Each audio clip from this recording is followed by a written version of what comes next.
नमस्कार दोस्तों, आपके अपने चैनल हमारे संस्कार में आपका बहुत बहुत स्वागत है। आज हम आपके लिए लेकर आए हैं भादो मास महात्म्य कथा अध्याय 14। लेकिन उससे पहले अगर आप हमारे चैनल पर नए हैं और अभी तक आपने चैनल को सब्सक्राइब नहीं किया है तो आप सभी से हाथ जोड़कर निवेदन है कि प्लीज़ हमारे चैनल को सब्सक्राइब करें, वीडियो को लाइक करें, ज़्यादा से ज़्यादा शेयर करें ताकि इस कथा के श्रवण का लाभ और लोगों को भी मिल सके। बेल आइकन को दबाना ना भूलें ताकि हमारी आगे आने वाली वीडियो की जानकारी नोटिफिकेशन के ज़रिए आपको मिल जाया करे। कमेंट्स बॉक्स में अपने कमेंट्स भी लिखा कीजिए। जय श्री कृष्णा, हर हर महादेव लिखना ना भूलें। आप कमेंट्स करते हैं और हम उन्हें पढ़ते हैं तो हमें बहुत अच्छा लगता है और वह हमारे मनोबल को बढ़ाता है और उत्साहवर्धक भी होता है। तो चलिए अब शुरू करते हैं आज की कथा। जिस वन में कंडू मुनि रहा करते थे, जहाँ उनका आश्रम था, वहाँ पर समय न होने पर भी समस्त वन में मधुर ऋतु की मनोहर शोभा छा गई। कोयल की काकुली से माधुर्य की वर्षा होने लगी। मलय वायु मनोहर सुगंध लिए मंद मंद गति से बहने लगी और छोटे बड़े सभी वृक्षों के पवित्र पुष्प धीरे धीरे धरती पर गिरने लगे। काम ने अपने फूलों का बाण संभाला और मुनि के पास जाकर उनके मन को विचलित कर दिया। संगीत की मधुर ध्वनि सुनकर मुनि के मन में बड़ा आश्चर्य हुआ। वे काम बाण से अत्यंत पीड़ित होकर जहाँ वह सुंदरी अप्सरा गीत गा रही थी वहाँ चले गए। मुनि ने अप्सरा को देखा और अप्सरा ने भी मुनि की तरफ देखा तो उनके नेत्र आश्चर्य से खिल उठे। मुनि के मन में व्याकुलता छा गई, उनके शरीर में रोमांच हो आया। अब वे पूछने लगे कि सुंदरी, तुम कौन हो, किसकी पुत्री हो, और तुम्हारी मुस्कान तो बड़ी मनोहर है। शुभ्रम, मेरे मन को मोह लेती हो। सुमध्य, अपना परिचय तो दो। ब्रह्मलोचा बोली, मुने मैं आपकी सेविका हूँ और फूल लेने के लिए आई हूँ। शीघ्र आज्ञा दीजिए, मैं आपकी क्या सेवा करूं। अप्सरा की यह बात सुनकर मुनि का धैर्य टूट गया। उन्होंने मोहित होकर उसका हाथ पकड़ लिया और उसे साथ लेकर अपने आश्रम में प्रवेश किया। यह देखकर कामदेव वायु और बसंत कृत कृत होकर जैसे आए थे उसी प्रकार स्वर्ग को वापस लौट गए। वहां पहुंचकर उन्होंने इंद्र से ब्रह्मलोचा और मुनि का सारा प्रयास कह सुनाया। सुनकर इंद्र और सभी देवताओं का मन प्रसन्न हो गया था। कंडू मुनि ने अप्सरा के साथ आश्रम में प्रवेश करते ही अपना रूप कामदेव के समान मनोहर और तरुण बना लिया। दिव्य वस्त्र और आभूषण धारण कर लिए। अब देखने में उनकी अवस्था 16 वर्षों की जान पड़ती थी। मुनि की यह शक्ति देखकर ब्रह्मलोचा को बड़ा आश्चर्य हुआ। अहो, इनकी तप शक्ति तो अद्भुत है। ऐसा कहकर वह बहुत प्रसन्न हुई। कंडू मुनि स्नान, ध्यान, जप, होम, स्वाध्याय, देव पूजन, व्रत, उपवास, नियम और ध्यान सब कुछ छोड़कर अब रात दिन उसी के साथ विहार करने लगे। इसी में वे आनंद मानते थे। उनका हृदय कामदेव के वशीभूत हो गया था, इसीलिए वे अपनी तपस्या की हानि नहीं समझ पा रहे थे। इस प्रकार कंडू मुनि उस अप्सरा के साथ सांसारिक विषय भोग में आसक्त होकर 100 वर्षों से कुछ अधिक तक ही मंदराचल की गुफा में रहे। एक दिन ब्रह्मलोचा ने महाभाग्य से कहा, हे ब्राह्मण, अब मैं स्वर्ग में जाना चाहती हूँ। आप प्रसन्न होकर मुझे जाने की आज्ञा दीजिए। मुनि का मन तो उसी में आसक्त हो रहा था। उसके इस प्रकार पूछने पर वे बोले, कल्याणी, कुछ दिन तो ठहरो। तब उसने पहले की तरह लगभग 100 वर्षों से कुछ अधिक समय तक उन कंडू मुनि के साथ विषय भोगा। इसके बाद उसने फिर से जाने की आज्ञा मांगी, किंतु मुनि ने स्वीकार नहीं किया और इस प्रकार उसे लगभग 200 वर्ष तक और ठहरना पड़ा। वह जब भी उनसे देवलोक में जाने की आज्ञा मांगती तब कंडू मुनि उनसे यही कहते कि कुछ दिन और ठहरो। ब्रह्मलोचा एक तो मुनि के श्राप से डरती थी, दूसरे उसमें दक्षिणा नायिका की स्वाभाविक उदारता भी थी, तीसरे वह प्रणय भंग की पीड़ा को जानती थी, इसीलिए मुनि को छोड़ नहीं सकी। महर्षि काम भोग में आसक्त होकर दिन रात उसके साथ रमण करते रहे, किंतु तृप्ति नहीं हुई। उसके प्रति उनके मन में प्रेम बढ़ता ही गया। एक दिन कंडू मुनि बड़ी उतावली के साथ आश्रम से बाहर जाने लगे। अप्सरा ने पूछा, कहाँ चल दिए? मुनि ने कहा, सुबह दिन बीत चला है, संध्या उपासना कर लूं, नहीं तो कर्म का लोप हो जाएगा। ब्रह्मलोचा को बड़ी खुशी हुई। उसने हंसकर पूछा, सब धर्मों के ज्ञाता महात्मा जी, क्या आज ही आपका दिन बीता है? आपकी यह बात सुनकर भला किसको आश्चर्य नहीं होगा। ब्रह्मलोचा की बात सुनकर मुनि कहने लगे, कल्याणी, अभी सुबह ही तो तुम इस नदी के सुंदर तट पर आई हो। उसी समय तुम्हें मैंने देखा है और परिचय पूछा है और तुम मेरे आश्रम में आ गई। अब वह दिन बीता है और यह संध्या का समय उपस्थित हुआ है, फिर यह परिहास तुम किस लिए कर रही हो? सच बात बताओ। ब्रह्मलोचा बोली, ब्राह्मण, यह ठीक है कि मैं प्रातः काल में ही आई थी, इसमें तनिक भी झूठ नहीं है, लेकिन आज तब से सैकड़ों वर्ष बीत चुके हैं।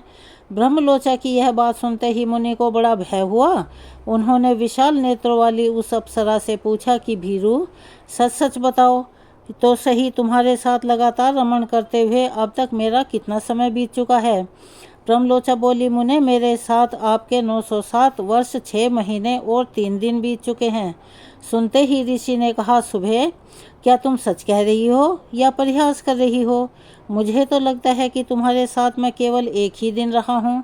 ब्रह्मलोचा बोली, ब्राह्मण, आपके पास रहकर मैं भला झूठ कैसे बोलूँगी, विशेषतः ऐसे अवसर पर जबकि आप धर्म मार्ग का अनुसरण करते हुए पूछ रहे हैं। अप्सरा की बात सुनकर मुनि को बड़ा दुख हुआ और स्वयं ही अपनी निंदा करते हुए बोले, हाय, मुझ दुराचारी को धिक्कार है। हाय, मेरी तपस्या नष्ट हो गई। ब्रह्मवेत्ताओं का जो धन है वह तो चला गया, मेरा विवेक भी छिन गया। लगता है मनुष्य को मोह में डालने के लिए ही किसी ने युवती नारी की सृष्टि की है। मुझे तो अपने मन को जीतकर शुद्धा, पिपासा, राग, द्वेष और जरा मृत्यु, इन 6 उर्मियों से अतीत पर ब्रह्म का ज्ञान प्राप्त करना चाहिए। और इसके विपरीत जिसने मेरी ऐसी दुर्गति की है, उस काम रूपी महान ग्रह को धिक्कार है। यह काम नरक ग्राम में ले जाने वाला मार्ग है और इसने आज मेरे संपूर्ण वेदों के स्वाध्याय, व्रत और सभी साधनों पर पानी फेर दिया। इस प्रकार अपनी ही निंदा करके ये धर्म के ज्ञाता मुनि के पास ही बैठी उस अप्सरा से भी बोले, पापिनी, तेरी जहाँ इच्छा हो वहाँ चली जा। तुझे जो करना था तूने उसे पूरा कर लिया। मैं तुझे अपने क्रोध की प्रचंड आग से भस्म नहीं करता। इसमें एक कारण है, सत्पुरुष की मैत्री 7 पग एक साथ चलने से ही हो जाती है। मैं तो तेरे साथ लगातार निवास कर चुका हूँ, इसमें तेरा क्या दोष है? बता, तेरी क्या हानि करूँ? सारा दोष तो मेरा ही है, क्योंकि मैं ही ऐसा अजितेंद्रिय निकला। तू तो इंद्र का प्रिय करने के लिए आई थी और मेरी तपस्या का सत्यानाश भी कर चुकी। अपने कटाक्ष के महामोहमयी मंत्र से तूने मुझे घृणित बना दिया। अरे अब जा और यहाँ से चली जा। इस प्रकार मुनिवर कंडू ने जब क्रोध पूर्वक उसे फटकारा, तब वह कांपती हुई आश्रम से बाहर निकली और आकाश मार्ग से जाने लगी। उसके अंग अंग से पसीने की बूंदें निकल रही थी और वह वृक्ष के पल्लवों से उन्हें पोंछती जाती थी। ऋषि ने उसके अंदर में जो गर्भ स्थापित किया था वह पसीने के रूप में ही बाहर निकल आया। वृक्षों ने उन पसीने की बूंदों को ग्रहण कर लिया और वायु ने इन सबको एकत्रित करके गर्भ का रूप दिया। फिर चंद्रमा ने अपनी अमृतमयी किरणों से उस गर्भ को धीरे धीरे पुष्ट किया, उसका पालन पोषण किया। उससे मारिशा नाम की एक कन्या उत्पन्न हुई जो वृक्षों की पुत्री कहलाई। उसकी आंखें बड़ी सुंदर थी। वही प्रचेतसों की पत्नी और दक्ष की जननी हुई। इधर महर्षि कंडू तपस्या क्षीण होने पर श्री विष्णु के निवास स्थान पुरुषोत्तम क्षेत्र को गए। वहाँ संपूर्ण देवताओं से सुशोभित श्री हरि का दर्शन किया। ब्राह्मण आदि चारों वर्णों और आश्रमों के लोग भगवान की सेवा में उपस्थित थे। पुरुषोत्तम क्षेत्र और भगवान पुरुषोत्तम का दर्शन करके मुनि ने अपने आप को कृतकृत्य माना और वहाँ अपनी दोनों बाहें ऊपर उठाकर एकाग्र चित्त से ब्रह्मपार स्तोत्र का जप करते हुए वे भगवान की आराधना करने लगे। मुनि बोले, हम परम कल्याणमयी ब्रह्मपार स्तोत्र को सुनना चाहते हैं, जिसका जप करते हुए कंडू मुनि ने भगवान विष्णु की आराधना की थी। तब व्यास जी बोले, भगवान विष्णु सबके परम पार अर्थात अंतिम प्राप्य हैं। वे अपार भवसागर से पार उतारने वाले, पर शब्द वाच्य आकाश आदि पंच महाभूतों से परे और पर परमात्मा स्वरूप हैं। वेदों की भी पहुँच से परे होने के कारण उन्हें ब्रह्मपार कहते हैं। वे दूसरों के लिए पार स्वरूप हैं। उन्हें पाकर सभी प्राणी सदा के लिए पार हो जाते हैं। वे पर के भी पर, इंद्रिय मन आदि के भी अगोचर, सबके पालक और सबकी कामनाओं को पूर्ण करने वाले हैं। वे कारण में स्थित होते हुए भी स्वयं ही एक कारण रूप हैं। कारण के भी कारण है, परम कारण भूत प्रकृति के कारण भी वही हैं, कार्यों में भी उन्हीं की स्थिति है। इस प्रकार कर्म और कर्ता आदि अनेक रूप धारण करके वे सभी विश्व की रक्षा करते हैं। ब्रह्म ही प्रभु हैं, ब्रह्म ही सर्वस्वरूप हैं, ब्रह्म ही प्रजापति तथा अपनी महिमा से कभी न होने वाला है। यह ब्रह्म अविनाशी, नित्य और अजन्मा है। वही क्षय आदि संपूर्ण विकारों के संपर्क से रहित भगवान विष्णु हैं। वे भगवान पुरुषोत्तम ही अविनाशी, अजन्मा और नित्य ब्रह्म हैं। उनके प्रभाव से मेरे राग आदि समस्त दोष नष्ट हो जाएं। मुनि के उस ब्रह्मपार स्तोत्र का जप सुनकर और उनकी सुदृढ़ पराभक्ति को जानकर भक्त वत्सल भगवान पुरुषोत्तम बड़े प्रसन्न हुए और उनके पास जाकर बोले, मुने, तुम्हारे मन में जो अभिलाषा है उसे कहो, मैं तुम्हें वर देने के लिए ही आया हूँ। सुव्रत, तुम कोई वर मांगो। देवाधिदेव भगवान कृपाण के ऐसे वचन सुनकर मुनि ने सहसा आंखें खोल दी और देखा भगवान सामने खड़े हैं। उनके श्री अंग तीसी के फूल की तरह श्याम हैं, नेत्र पद्म पत्र के समान विशाल हैं, हाथों में शंख चक्र और गदा शोभा पाते हैं, माथे पर मुकुट और भुजाओं में भुजबल सुशोभित हैं। 4 भुजाएं हैं, अंग अंग से उदारता टपक रही है, सुंदर शरीर पर पीतांबर शोभा दे रहा है, श्री वत्स चिन्ह से युक्त वक्ष स्थल वनमाला से विभूषित है, श्री हरि समस्त शुभ लक्षणों से युक्त दिखाई देते हैं।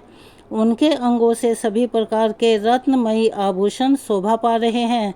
श्री अंग में दिव्य चंदन लगा है और दिव्य हार उनकी शोभा बढ़ा रहा है। इस प्रकार भगवान की झांकी देखकर कंडू मुनि के शरीर में रोमांच हो आया। उन्होंने दंड की तरह पृथ्वी पर गिरकर साष्टांग प्रणाम किया और कहने लगे, आज मेरा जन्म सफल हुआ। प्रभु, आज मेरी तपस्या का फल मुझे मिल गया। ऐसा कहकर मुनि ने भगवान की स्तुति आरंभ कर दी।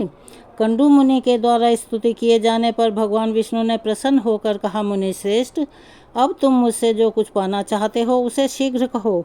कंडू मुनि बोले, हे जगन्नाथ, यह संसार अत्यंत दुस्तर और रोमांचकारी है। इसमें सुखों की ही अधिकता है। यह अनित्य और केले के पत्ते की तरह सारहीन है। इसमें ना कहीं आश्रय है, ना अवलंब। यह जल के बुलबुलों की तरह चंचल है। इसमें सब प्रकार के उपद्रव भरे हुए हैं। ये दुस्तर होने के साथ ही अत्यंत भयानक भी है। मैं आपकी माया से मोहित होकर चिरकाल से इस संसार में भटक रहा हूँ। प्रभु, कहीं भी मुझे शांति नहीं मिलती। मेरा मन विश्व में आसक्त है। हे देव देवेश, इस संसार के भय से मैं पीड़ित होकर आज आपकी शरण में आया हूँ। हे श्री कृष्ण, आप इस भवसागर से मेरा उद्धार कीजिए। सुरेश्वर, मैं आपकी कृपा से ही आपके ही सनातन परम पद को प्राप्त करना चाहता हूँ, जहाँ जाने से फिर इस संसार में कभी नहीं आना पड़ता। श्री भगवान बोले, मुनि श्रेष्ठ, तुम मेरे भक्त हो, सदा मेरी ही आराधना करते रहो। तुम्हें मेरी कृपा से अभीष्ट मोक्ष पद की प्राप्ति होगी। विप्रवर, मेरे भक्त अक्षत्रिय, वैश्य, स्त्री, शूद्र तथा अंत्यस भी परम सिद्धि को प्राप्त होते हैं। फिर तुम जैसे तपोनिष्ठ ब्राह्मण की तो बात ही क्या है। चांडाल भी यदि उत्तम श्रद्धा से युक्त होकर मेरा भक्त हो जाए तो उसे भी अभीष्ट सिद्धि प्राप्त होती है। फिर औरों की तो भला बात क्या है। व्यास जी कहते हैं, ऐसा कहकर भक्त वत्सल भगवान विष्णु वहीं अंतर्ध्यान हो गए। उनके चले जाने पर कंडू मुनि बहुत प्रसन्न हुए और समस्त कामनाओं को त्याग कर वे प्रसन्न हो गए। समस्त इंद्रियों को वश में करके ममता और अहंकार से रहित होकर एकाग्रचित होकर भगवान पुरुषोत्तम का ध्यान करने लगे। भगवान के निर्लेप, निर्गुण, शांत और समात्र स्वरूप का चिंतन करते हुए उन्होंने दुर्लभ मोक्ष प्राप्त कर लिया। जो महात्मा कंडू की इस कथा को पढ़ता अथवा सुनता है या दूसरों को सुनाता है, वह सब पापों से मुक्त होकर अंत में स्वर्गलोक को जाता है। मुनिवर, इस प्रकार मैंने इस कर्म भूमि तथा मोक्षदायक पुरुषोत्तम क्षेत्र का वर्णन किया, जहाँ साक्षात भगवान पुरुषोत्तम निवास करते हैं। जो मनुष्य संसार जनित दुखों का नाश और मोक्ष प्रदान करने वाले वरदायी भगवान पुरुषोत्तम का भक्ति पूर्वक दर्शन, स्तवन और ध्यान करते हैं, वे समस्त दोषों से मुक्त होकर भगवान के अविनाशी धाम में जाते हैं। मुनि बोले, हे पुरुष श्रेष्ठ व्यास जी, आपने भारतवर्ष तथा पुरुषोत्तम अक्षेत्र के अद्भुत गुणों का वर्णन किया। उस अक्षेत्र के उत्तम महात्म को सुनकर हमें बड़ी प्रसन्नता हुई। हमारे मन में बहुत दिनों से एक संदेह है, उसका निवारण करने वाला आपके सिवाय दूसरा कोई नहीं। हम भूतल पर भी श्री कृष्ण, बलदेव और सुभद्रा जी के अवतार का रहस्य भी सुनना चाहते हैं। हे मुनिवर, श्री कृष्ण और बलभद्र किस लिए अवतरित हुए थे? वे वासुदेव के पुत्र होकर नंद के घर में ही क्यों रहे? यह मृत लोक सर्वथा निषाद क्यों है? इसमें अधिकतर दुखी दुख भरा है या पानी के बुलबुले की तरह अत्यंत चंचल और क्षणभंगुर है? इसकी भयंकरता इतनी अधिक बढ़ी हुई है कि उसका विचार आते ही रोंगटे खड़े हो जाते हैं। ऐसे संसार में भला उन्हें जन्म ग्रहण करने की क्या आवश्यकता थी? इस धरती पर अवतरित होकर उन्होंने जो लीलाएं की, उनका भी विस्तार पूर्वक वर्णन कीजिए। उनका संपूर्ण चरित्र अद्भुत और अलौकिक है। भगवान संपूर्ण देवताओं के स्वामी और सर्वश्रेष्ठ हैं और पृथ्वी को उत्पन्न करने वाले तथा अविनाशी परमात्मा हैं। उन्होंने अपने दिव्य स्वरूप को मनुष्यों के बीच में कैसे प्रकट किया? जो भगवान संपूर्ण जंगम प्राणियों की गति हैं, वे मनुष्य शरीर में भला कैसे आए? इससे देवता और दैत्य भी बड़े आश्चर्य की बात मानते हैं। महामुने, आप भगवान विष्णु के आश्चर्यजनक अवतार की कथा सुनाइए। भगवान बल और पराक्रम से विख्यात हैं, उनके तेज की कोई माप नहीं है। वे अपने अलौकिक चरित्रों के द्वारा आश्चर्य रूप जान पड़ते हैं। आप उनके तत्व का वर्णन कीजिए। भगवान पुरुषोत्तम देवताओं की पीड़ा दूर करने वाले और सर्वव्यापी हैं, जगत के रक्षक और सर्वलोक महेश्वर हैं।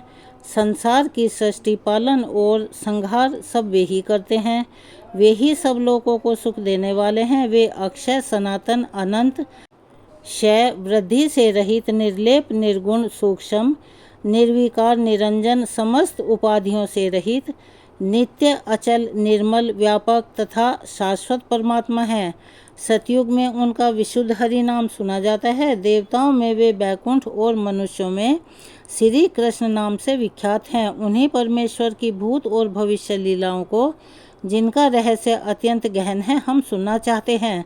तब व्यास जी कहने लगे, जो संपूर्ण देवताओं के स्वामी, सबकी उत्पत्ति के कारण, पुराण पुरुष, सनातन, अविनाशी, परम गुरु, महान, असीम, यज्ञांत आदि के प्रियतम हैं, उन भगवान विष्णु को मैं नमस्कार करता हूँ, जिनसे लघु और जिनसे महान दूसरा कोई नहीं है। जिन अजन्मा प्रभु ने इस संपूर्ण चराचर जगत को व्याप्त कर रखा है, जो अविर्भाव, तिरोभाव, दृष्ट और अदृष्ट से विलक्षण हैं, सृष्टि और संहार को जिनका स्वरूप बताया जाता है, उन आदिदेव पर ब्रह्म परमात्मा को मैं समाधि के द्वारा प्रणाम करता हूँ, जो पूर्ण विकारों से रहित, शुद्ध, नित्य, सदा एक रूप रहने वाले हैं और विजयी हैं। उन परमात्मा श्री विष्णु को नमस्कार है, जो हिरण्यगर्भ, हरिशंकर तथा वासुदेव कहलाते हैं, जिनसे समस्त प्राणियों का तरन तारण होता है, जो सृष्टि, पालन और संहार करने वाले हैं। उन भगवान को नमस्कार है, जो एक होते हुए भी अनेक रूपों में प्रकट होते हैं, स्थूल और सूक्ष्म, व्यक्त और अव्यक्त, जिनके स्वरूप हैं, जो मोक्ष के कारण हैं। उन भगवान विष्णु को नमस्कार है, जो जगन्मय हैं, जगत की सृष्टि, पालन और संहार के मूल कारण हैं। उन परमात्मा भगवान विष्णु को नमस्कार है, जो सूक्ष्म से भी सूक्ष्मतर, संपूर्ण विश्व के आधारभूत, समस्त प्राणियों के भीतर विराजमान और अपनी महिमा से कभी न च्युत होने वाले, उन्हें अच्युत कहलाते हैं। उन भगवान पुरुषोत्तम को प्रणाम है, जो वास्तव में अत्यंत निर्मल ज्ञान स्वरूप होते हुए भी ब्रह्मपूर्ण दृष्टि के कारण भिन्न भिन्न पदार्थों के रूप में स्थित दिखाई देते हैं, जिनका आदि नहीं है, जो संपूर्ण जगत के ईश्वर, अजन्मा, अक्षय और अविनाशी हैं। उन भगवान श्री हरि को नमस्कार करके मैं उनके अवतार की कथा आरंभ करता हूँ।